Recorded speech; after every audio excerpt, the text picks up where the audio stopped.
समीचीन विकल्पों का सम्यक समाधान। सुनिए परम पूज्य श्रमण श्री सुप्रभ सागर जी महाराज के मुखारबिंद से YouTube चैनल सुप्रभ उवाच पर शुभाशीष परम पूज्य श्रमणाचार्य 108 श्री विशुद्ध सागर जी महाराज। सानिध्य श्रमण सुप्रभ सागर जी महाराज, श्रमण प्रणत सागर जी महाराज। पुण्य आर्जक श्रीमती मधुबाला सुरेश चंद जी पाटोदी, बेटी दामाद श्रीमती विनीता अर्पित जी पहाड़िया मंडीदीप, बेटे बहू मोहित अंकिता पाटोदी, रोहित मुस्कान पाटोदी, अभी नैवेद्य जीने भव्य एवं समस्त पाटोदी परिवार, जैन बर्तन भंडार छिंदवाड़ा। ओम नमः सत्यभ्य नमो नमः सत्यहितंकराय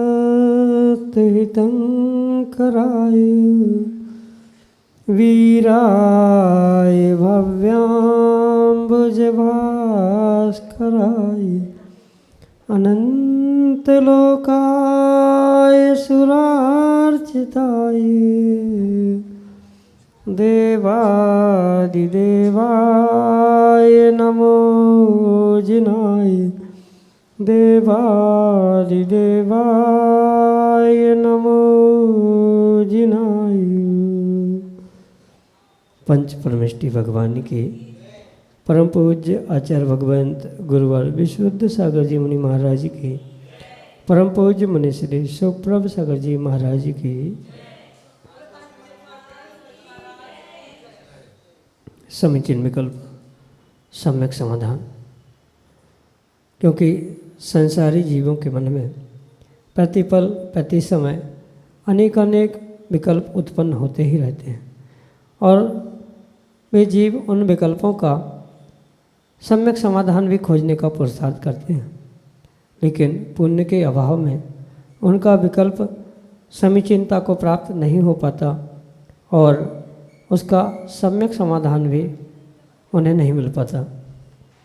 हम सभी का पुण्योदय है कि परम पूज्य आचार्य भगवंत गुरुवर विशुद्ध सागर जी महाराज की महती अनुकंपा, उनके आशीर्वाद से परम पूज्य मुनि श्री सुप्रभ सागर जी महाराज ने हमें वह अनूठी विधा प्रदान की है, जिसके माध्यम से हम अपने मन के उठते विकल्प को समीचीनता के साथ अपने निर्ग्रंथ गुरु तक भेजने का पुरुषार्थ करते हैं और उसका सम्यक रूप से समाधान हमें परम पूज्य मुनि श्री सुप्रभ सागर जी महाराज के मुखारविंद से आगम के परिप्रेक्ष्य में प्राप्त होता है और वही सम्यक समाधान निश्चित ही हमारे अंतरंग में एक अनूठी सुख शांति की अनुभूति कराने वाला होता है। तो ऐसे आत्मकल्याण की अनूठी विधा से आप भी जुड़ने का प्रयास करें और अपना समीचीन विकल्प भेजते हुए परम पूज्य मुनि श्री से उसका सम्यक समाधान प्राप्त करें। प्रारंभ करते हैं आज का सम्यक समाधान और आज के पहले विकल्प के लिए गांधीनगर गुजरात से कमलेश शाह महाराज के चरणों में बारंबार नमोस्तु निवेदित करते हुए अपना समीचीन प्रश्न रख रहे हैं कि महाराज जी, आजकल एक नई रीति चली है कि भगवान जी के मोक्ष कल्याणक पर मोक्ष स्थली की प्रतिकृति बनाकर चरण पादुका रखकर उसी में लाड़ू चढ़ाया जाता है, उसके बाद उस प्रतिकृति को विध्वंस करना पड़ता है। तो क्या ये उचित है या दोष का कारण बनता है? हमारे समीचीन विकल्प का सम्यक समाधान करते हुए हमारा मार्गदर्शन करने की अनुकंपा करें। नमोस्तु महाराज जी, नमोस्तु। ओम नमः सिद्धम। परम पूज्य आचार्य भगवान गुरुवर विशुद्ध सागर जी महाराज की, परम पूज्य मुनि श्री सुप्रभ सागर जी महाराज की,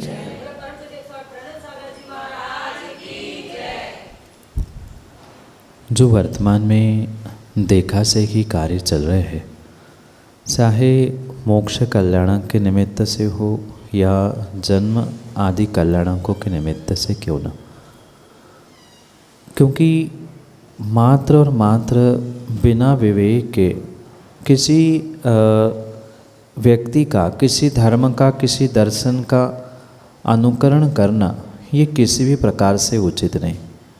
और आज जो मोक्ष कल्याण के निमित्त से मोक्ष स्थली की रचना बनाना और पुनः दूसरे दिन या कई बार तो उसी दिन उसका विध्वंस करना, ये जो देखने में आ रहा है ये किसी भी प्रकार से उचित नहीं। क्योंकि जब भी ऐसी रचना होती है, चाहे वह शिखर जी की हो या अन्य किसी प्रकार की क्यों ना हो, अगर उस रचना को मंत्रों के माध्यम से स्थापित किया है या उसे पूजनीय बनाया है, तो पुनः उसका तोड़कर बनाना, मतलब पुनः उसे तोड़ देना, ये किसी प्रकार से उचित नहीं हो सकता, क्योंकि स्थापना निक्षेप से वह स्थान भी पूज्यता को प्राप्त हो चुका है। और ऐसा पूज्यता को प्राप्त किया गया स्थान अगर निष्ठापन के अभाव में तोड़ा जाता है या जानकर उसे बनाकर पुनः निष्ठापित करके तोड़ा जा रहा है, तो स्वाभाविक रूप से उसमें दोष है ही, पाप लग ही रहा है। ये विवेकपूर्वक सोच समझकर ही आज के कार्यकर्ता या समाजजनों को यह समझने की आवश्यकता है कि ये कार्य आगम के परिप्रेक्ष्य में उचित नहीं है, क्योंकि चरण रखे हो या भगवान की प्रतिमा भी क्यों ना रखी हो, वहाँ उस रचना को पहले शुद्धिकरण करते हुए स्थापना निक्षेप से पूज्य बनाना पड़ता है।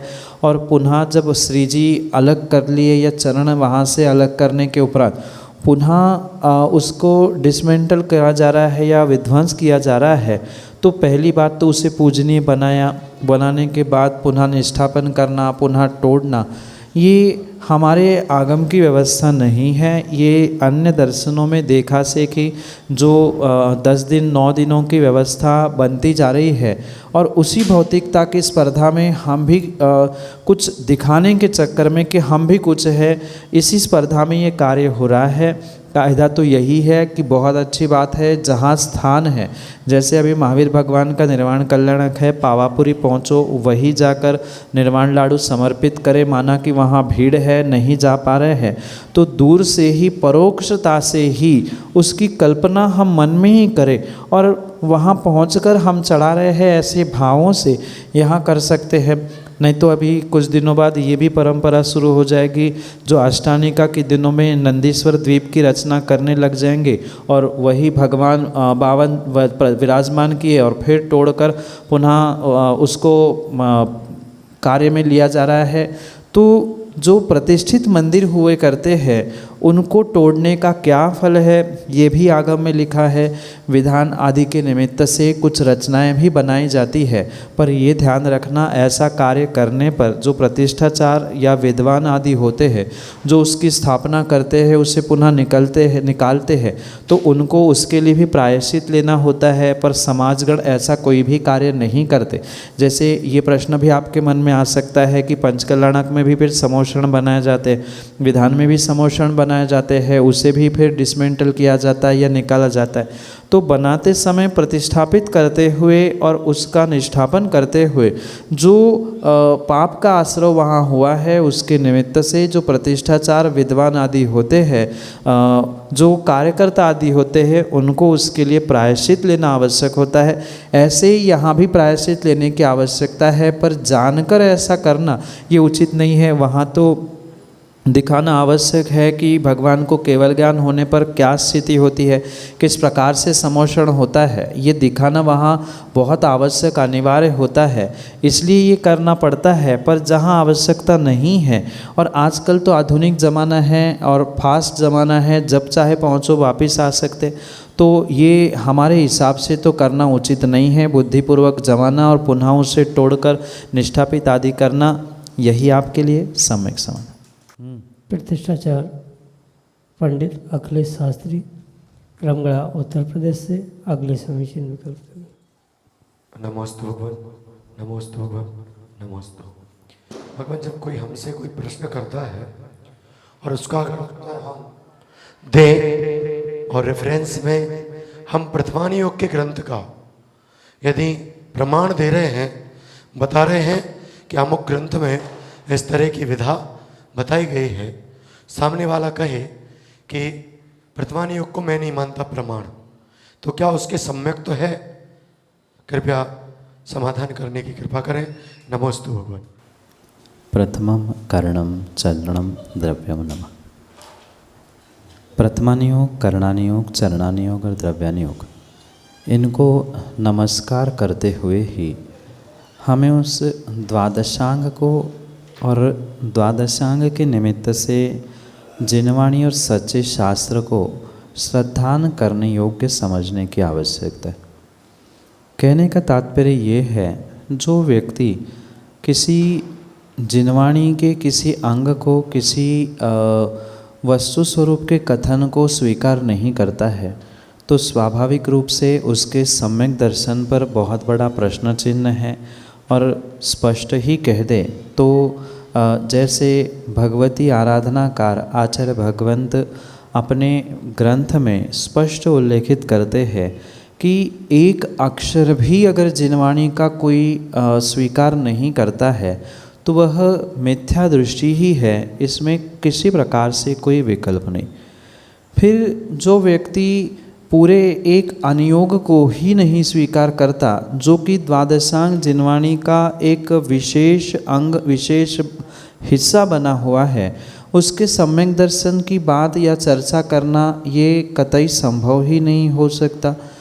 क्योंकि हमारे लिए यानी सम्यक दृष्टि जीवों के लिए चारों अनुयोग बिल्कुल प्रमाण हैं। भले ही कर्णानुयोग, द्रव्यानुयोग जैसे सिद्धांत प्रसिद्ध होने पर भी आचार्यों ने प्रदान किया गया श्रावकों के लिए, मुनियों के लिए चरणानुयोग हो या कथा कहानियों से, चरित्र और चारित्रों से युक्त प्रथमानुयोग क्यों ना हो, वह प्रत्येक अनुयोग सम्यक दृष्टि जीव के लिए प्रमाणभूत ही होना चाहिए।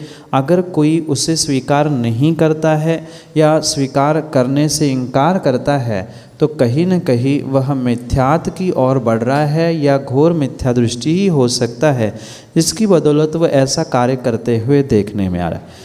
ये विशेष बात समझने योग्य है कि प्रथमानुयोग को हम सिद्धांत रूप से भले ही ग्रहण नहीं कर सकते, जैसे द्रव्यानुयोग और कर्णानुयोग के सिद्धांत है ऐसे प्रथमानुयोग के सिद्धांत नहीं है। पर फिर भी जो कहानियाँ, जो महापुरुष शलाखा पुरुषों के विषय में जो भी कथन वहाँ प्राप्त होता है उसे प्रमाणभूत ही स्वीकार करना होगा। माना कि कई लोगों का ये भी तर्क होता है कि एक साथ दो प्रमाण प्रथमानुयोग में मिलते हैं तो हम कैसे स्वीकार करें। इस विषय में भी आचार्य भगवंत कहते हैं कि जब तक हम स्वयं केवली भगवान नहीं बन पा रहे हैं या किसी केवली के समीप नहीं पहुंच रहे हैं, तब तक हमारे लिए उभय वाक्य प्रमाणम यानी दोनों प्रमाण अगर आचार्य प्रणीत है तो दोनों भी हमारे लिए प्रमाण ही है, ये स्वीकार करने की आवश्यकता है। जैसे प्रथमानुयोग में बहुत सारे ऐसे विषय है कि कोई सातवें नरक गया कहता है तो कोई मोक्ष गया है कीचक को, ये दृष्टांत मिलते हैं।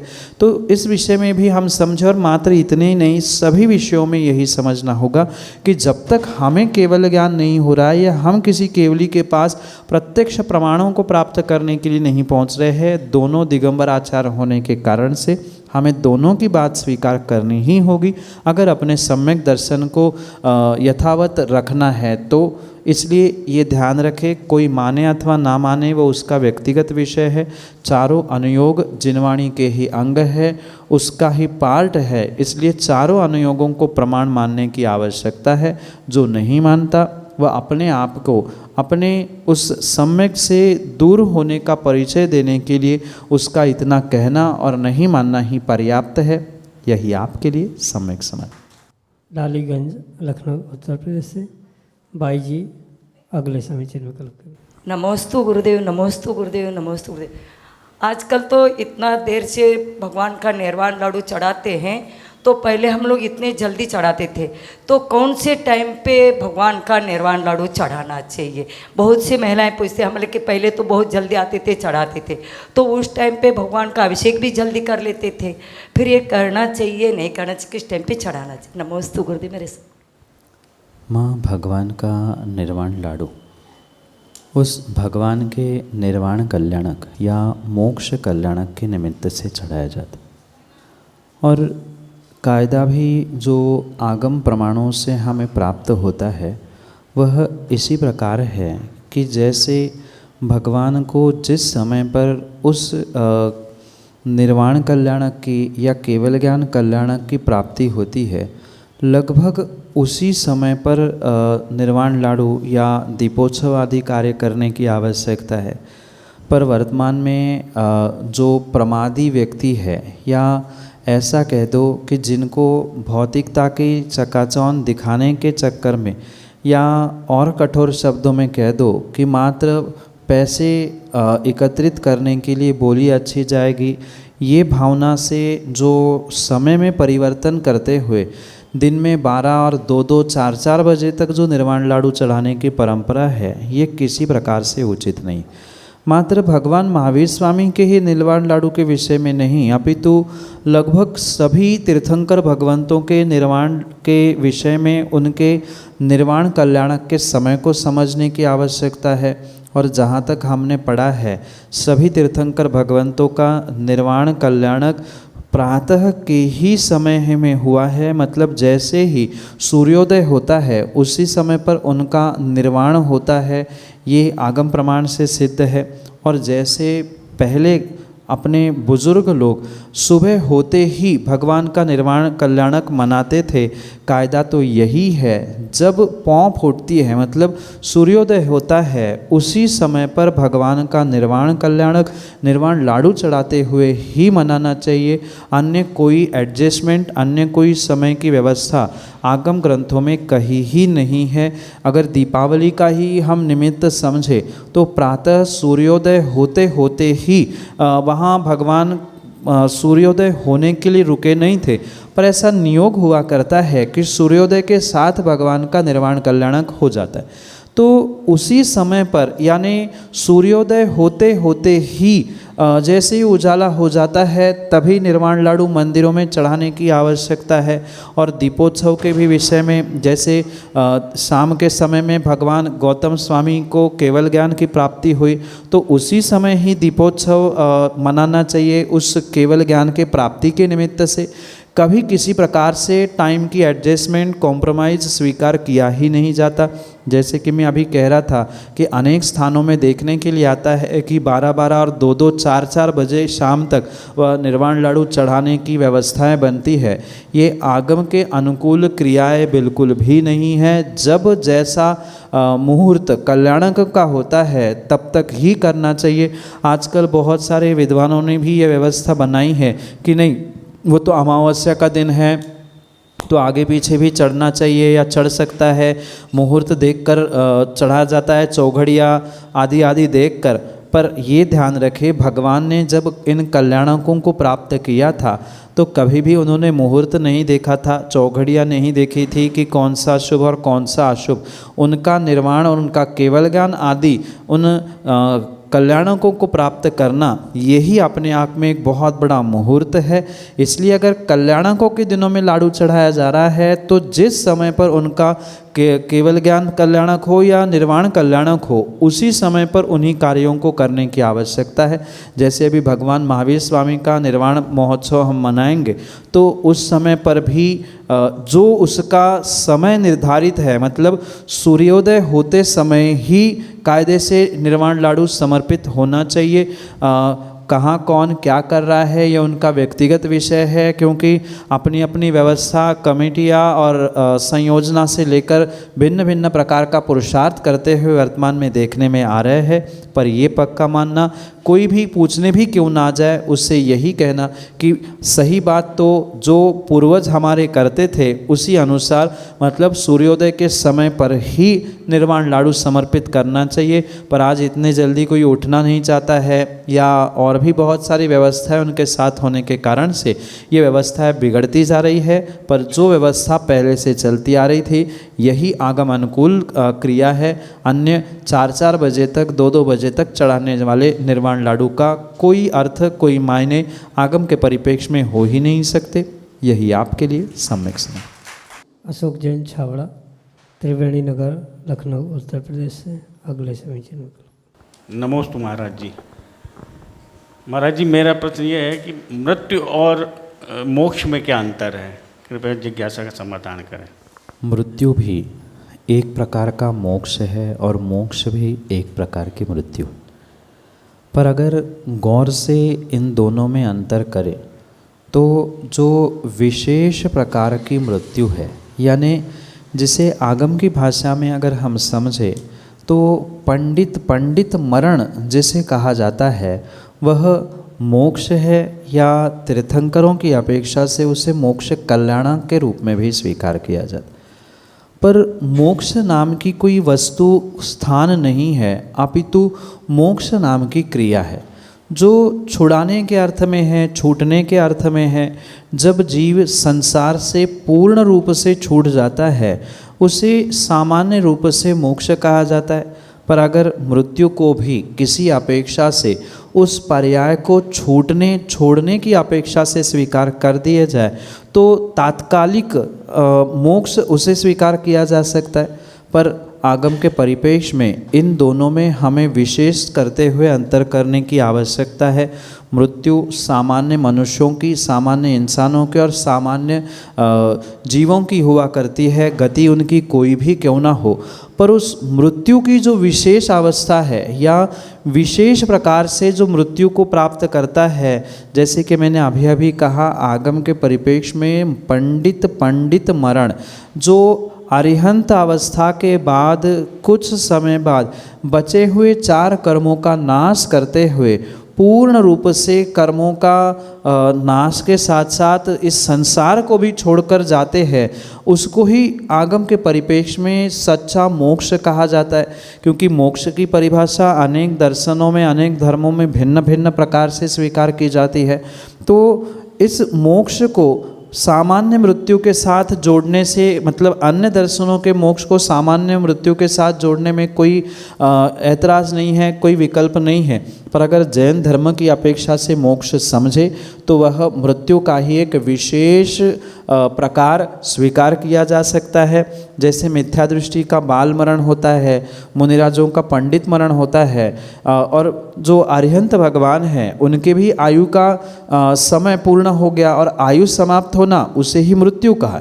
तो अरिहंत अवस्था में जो पंडित मरण को यानी 4 कर्मों के नाश करते हुए मृत्यु को प्राप्त किया है उसको ही आगम के परिपेक्ष में मोक्ष कहा जाता है। और वही मोक्ष की व्यवस्था जैनागम के अपेक्षा से कही जा सकती है।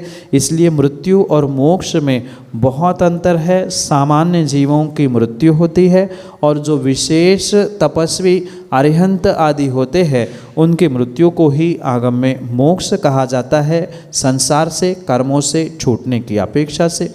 यही आपके लिए सम्यक समझ। डालीगंज, लखनऊ, उत्तर प्रदेश से रूबी जैन अगले समीचीन में कर। मुनिश्री, नमोस्तु मुनिश्री, नमोस्तु मुनिश्री।